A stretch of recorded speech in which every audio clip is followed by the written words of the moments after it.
Assalamualaikum warahmatullahi wabarakatuh. Perkenalkan, nama saya Novia Safitri dengan NIM 200102040302. Di sini saya akan melaksanakan middle test mata kuliah dasar-dasar ekonomi Islam yang diampu oleh Ibu Tuti Hasanah, SPD SUI MHI. Baik, di sini saya akan menjelaskan beberapa materi berkaitan dengan dasar-dasar ekonomi Islam. Materi yang pertama, yaitu filosofi dasar ekonomi Islam. Perlu kita ketahui, ekonomi Islam sebagai suatu ilmu pengetahuan yang lahir melalui proses pengkajian keilmuan yang panjang, di mana pada awalnya terjadi sikap pesimis terkait eksistensi ekonomi Islam dalam kehidupan masyarakat saat ini. Hal ini dikarenakan di masyarakat telah terbentuk suatu pemikiran bahwa harus terdapat dikotomi antara agama dengan keilmuan. Dalam hal ini termasuk di dalamnya ilmu ekonomi. Namun, sekarang hal ini sudah mulai terkikis. Para ekonom barat pun sudah mulai mengakui eksistensi dari ekonomi Islam sebagai suatu ekonomi Islam yang memberi warna kesejukan dalam perekonomian dunia, di mana ekonomi Islam dapat menjadi suatu sistem ekonomi alternatif yang mampu meningkatkan kesejahteraan umat. Ada banyak pendapat di seputar pengertian dan ruang lingkup ekonomi Islam. Sebagian pihak mengatakan ekonomi Islam merupakan suatu sistem ekonomi alternatif.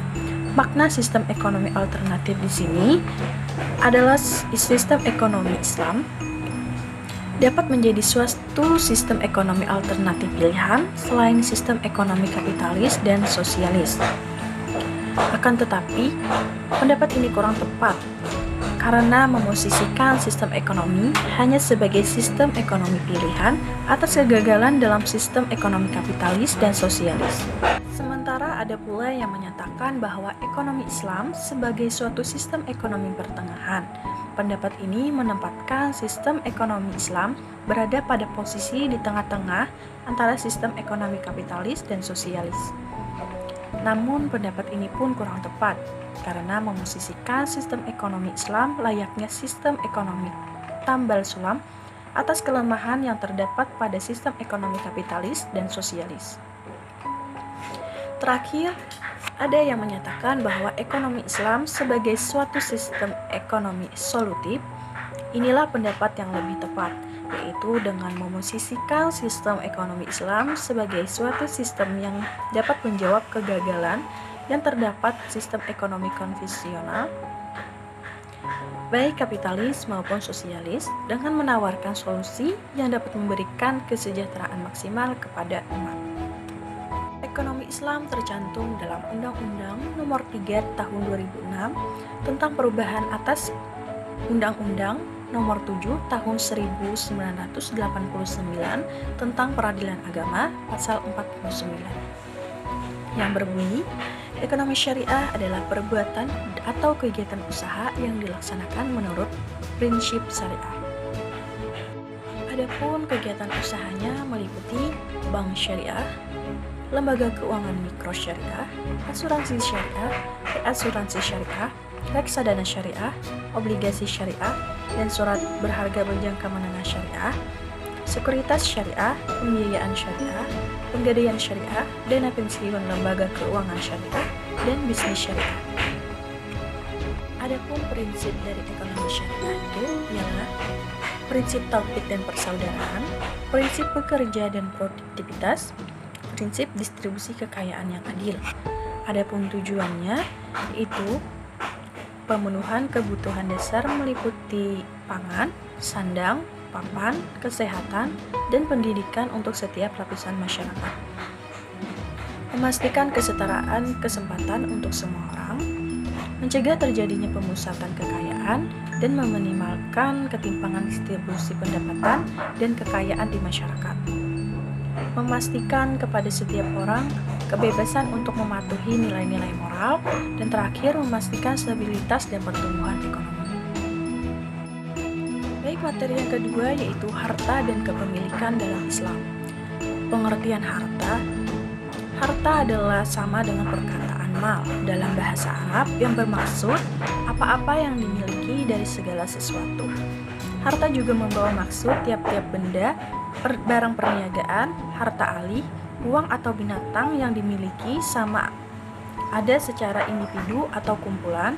Jika diteliti dari sudut istilah, berbagai pendapat telah diutarakan oleh para ulama. Antaranya, setengah dari fuqaha mazhab Hanafi menyatakan bahwa harta adalah sesuatu yang menjurus kecenderungan manusia kepadanya secara semula, jadi dan boleh disimpan serta boleh digunakan ketika waktu yang dihajatkan. Sebagian yang lain pula berpendapat bahwa harta adalah sesuatu yang pada kebiasaannya boleh diambil manfaat daripadanya atau sesuatu yang boleh dimiliki dan dikawal walaupun tanpa keperluan. Harta dalam pandangan syariah memiliki makna yang berbeda dengan harta pada pandangan konvensional.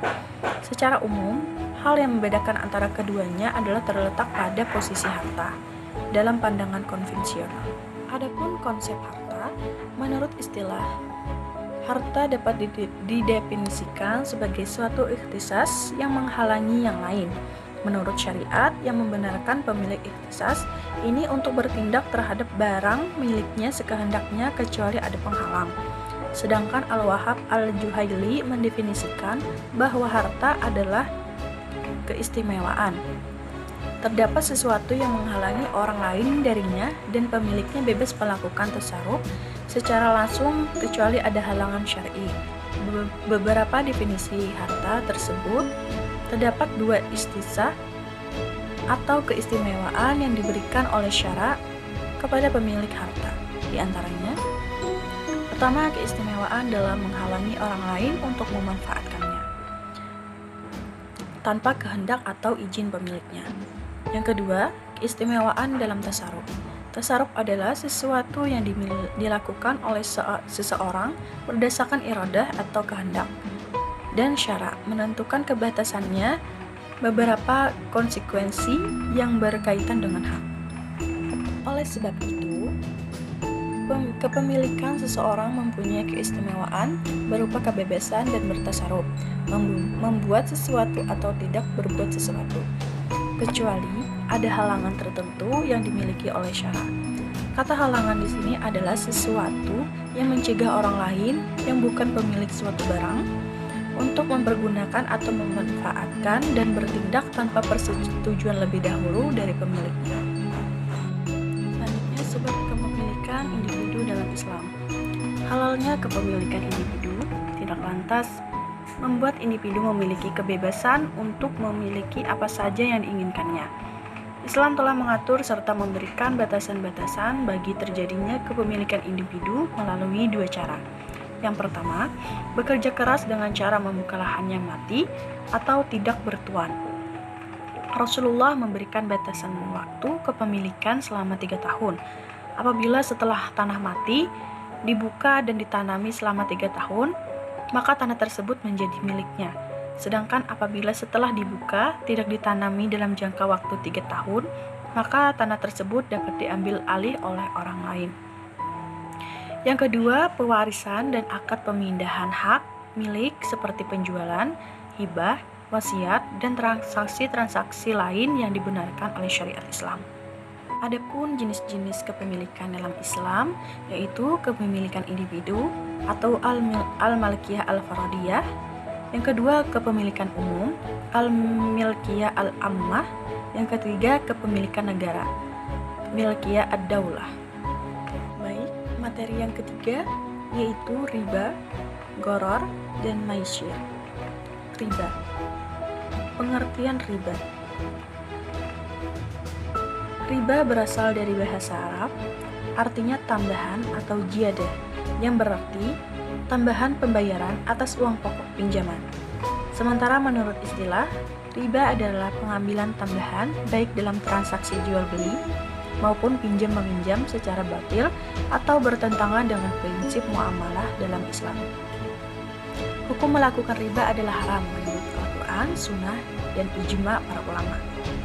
Riba secara umum didefinisikan sebagai melebihkan keuntungan atau harta dalam suatu pihak terhadap pihak lain dalam transaksi jual beli atau pertukaran barang yang sejenis dengan tanpa memberikan imbalan terhadap kelebihan tersebut. Dengan mengabaikan perbedaan pendapat yang ada, umumnya para fuqaha menyepakati akan adanya 3 macam riba, yaitu riba fadl, riba nasiyah, dan riba yad. Namun, Abu Jahrah dan Rafiq Yunus al-Misri membuat pembagian riba yang agak berbeda dengan ulama lainnya. Menurut keduanya, riba dibedakan atas riba yang terjadi pada hutang piutang yang disebut dengan riba nasiyah dan riba yang terjadi pada jual beli, yaitu riba nasa dan riba fadl. Al-Misri menekankan pentingnya perbedaan antara riba nasiyah dengan riba nasa agar terhindar dari kekeliruan dalam mengidentifikasikan berbagai bentuk riba. Riba nasiyah dalam definisi sebagaimana yang dipraktikkan masyarakat Arab jahiliyah dengan ciri utama berlipat ganda dan eksploitatif telah disepakati keharamannya oleh para ulama. Sementara yang kini menjadi perdebatan adalah riba nasiyah yang tidak berlipat ganda dan dalam taraf tertentu dipandang tidak eksploitatif, sebagaimana yang banyak diperbincangkan mengenai bunga bank atau interest. Sementara pada riba fadl masih diperdebatkan hukumnya di antara ulama dan cendekiawan muslim. Adapun contoh dari riba fadl yaitu 3 kilo gandum dengan kualitas baik ditukar dengan 4 kilo gandum berkualitas buruk atau yang sudah berkutu. Adapun contoh dari riba nasiyah, misal si A meminjamkan uang sebanyak 200 juta kepada si B. Dengan perjanjian si B harus mengembalikan hutang tersebut pada tanggal 1 September 2021. Dan jika si B menunda pembayaran hutangnya dari waktu yang telah ditentukan, maka si B wajib membayar tambahan atas keterlambatannya, misalnya 10% dari total hutang. Tambahan pembayaran di sini bisa saja sebagai bentuk sanksi atau keterlambatan si B dalam melunasi hutangnya, atau sebagai tambahan hutang baru karena pemberian tenggang waktu baru oleh si A kepada si B. Selanjutnya contoh dari riba yad. Misal ada penjual mobil yang menawarkan barang 90 juta jika langsung dibayar tunai, namun jika dicicil menjadi 95 juta. Kemudian penjual dan pembeli tidak menegaskan berapa yang harus dibayarkan hingga akhir transaksi. Adapun contoh selanjutnya yaitu transaksi pembelian motor yang oleh penjual ditawarkan dengan harga kontan sebesar 10 juta rupiah dan di transaksi kredit sebesar 15 juta rupiah. Seorang pembeli kendaraan tersebut, namun sampai kedua pihak berpisah belum ada kesepakatan harga yang akan dibayarkan. Perbedaan nilai transaksi kontan dan kredit tanpa ada kesepakatan harga inilah yang disebut sebagai riba yad. Namun, jika kedua belah pihak sepakat memilih satu harga sebelum berpisah, maka transaksi tersebut tidak riba.